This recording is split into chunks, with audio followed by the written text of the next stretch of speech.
નમસ્કાર, એબીપી અસ્મિતા સાથે હું છું પૂનમ। મંગળવારે સવાર થયેલ બ્લાસ્ટની ગુંજ થમી નથી। કલોલની આ રહેણાંક સોસાયટીમાં બ્લાસ્ટ કેમ થયો એ મુદ્દે હજુ પણ રહસ્ય ઘેરાયેલું છે। જો કે આ તમામની વચ્ચે ઓએનજીસીએ આ સ્પષ્ટતા કરી દીધી છે, કેમ કે મકાનની નીચે ઓએનજીસીની પાઇપલાઇન હોવાની ચર્ચા શરૂ થઈ હતી અને તેને લઈને ઓએનજીસીના અધિકારીઓ પણ પહોંચ્યા હતા, પરંતુ દસ્તાવેજો અને જમીની હકીકત તપાસતા આ મકાનો નીચે કોઈ પણ પાઇપલાઇન ન હોવાની ઓએનજીસી તરફથી સત્તાવાર રીતે જાહેરાત કરાઈ છે। રસોઈ ગેસની પાઇપલાઇનમાં ગળતર થયાનું પ્રાથમિક તારણ ચોક્કસ છે, પણ એફએસએલની તપાસમાં વધુ સત્ય સામે એવું મનાઈ રહ્યું છે।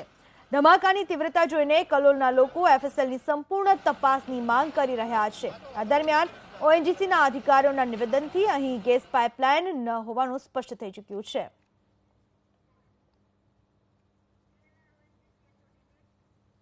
गांधीनगर सोसाइटी कलोल एरिया में जो हादसा हुआ है उसके बारे में वहां पे हमारी कोई गैस लाइन ओएनजीसी की नहीं है। इस बारे में मैंने डिस्ट्रिक्ट कलेक्टर गांधीनगर से भी मुलाकात की और उन्हें स्थिति से अवगत कराया। ओएनजीसी ने सेफ्टी को ध्यान में रख के अपनी फायर सर्विसेज का प्रोवाइड करने का भी आश्वासन दिया और हमने मौका पे एक फायर टेंडर भी भेजा।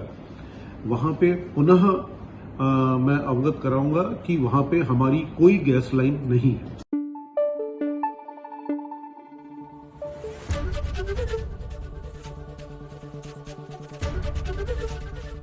एबीपी अस्मिता, गुजरात में अस्मिता।